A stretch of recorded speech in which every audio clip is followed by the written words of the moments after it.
আসসালামু আলাইকুম এভরিওয়ান, কেমন আছেন সবাই? আশা করছি অনেক ভালো আছেন। আমিও ভালো আছি আলহামদুলিল্লাহ। আমি আবারও হাজির হয়ে গেছি আপনাদের সঙ্গে সম্পূর্ণ একটি নতুন রেসিপি শেয়ার করার জন্য। আজকের এই রেসিপিটি অনেক ইয়ামি হয়েছিল আর বানানো অনেক ইজি। আপনারা খুব সহজেই এই রেসিপিটি বানিয়ে নিতে পারেন বাসায়, আর খেতেও অনেক মজার হয়। তাহলে দেরি না করে আপনাদেরকে দেখিয়ে দেয় এই মজার রেসিপিটি আমি কিভাবে তৈরি করেছিলাম। এখানে আমি 1 কাপ সুজি নিয়ে নিয়েছি, আর এখানে নিয়েছি আমি 1/3 কাপ গুঁড়া দুধ। তারপর এখানে আমি নিয়ে নিয়েছি হাফ কাপ চিনি, স্বাদ মতো লবণ।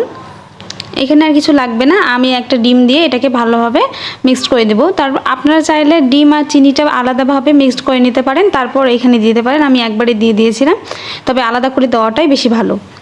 তারপর এই সব উপকরণগুলো আমি ভালোভাবে হাত দিয়ে মেখে নিয়েছি। আমার 1 কাপ সুজির জন্য একটা ডিম একদম পারফেক্ট ছিল। আপনারা কম বেশি করলে সে পরিমাপ মতো করতে হবে। আমি হাত দিয়ে গোল গোল করে এটাকে একটু এরকমভাবে শেপ দিয়ে নিয়েছি, মাঝখানটা কেটে কেটে। আর তারপর এখানে হালকা গরম তেলে সুজির মানে বড়াগুলোকে, পিঠাগুলোকে ভেজে নিতে হবে। এভাবে আমি হালকা আঁচে সুজির এই বড়াগুলা ভেজে নিয়েছি। এগুলো ভাজতেও খুব একটা বেশি সময় লাগে না, লো আঁচে ভাজতে হবে, মানে লো আঁচেতে একটু বেশি, তাহলে হচ্ছে ভিতরটাও ভালোভাবে কুক হবে।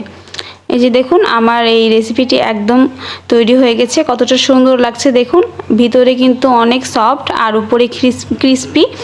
এই রেসিপিটি অনেক ইজি, আর বাচ্চা থেকে বড়রা সবাই খুব পছন্দ করবে। একদম নো ফেল একটি রেসিপি, আপনারা চাইলে খুব সহজেই বাসায় এটা তৈরি করে নিতে পারেন। আমার ভিডিওটি ভালো লাগলে অবশ্যই লাইক কমেন্ট করতে ভুলবেন না, আমার পাশে থাকবেন।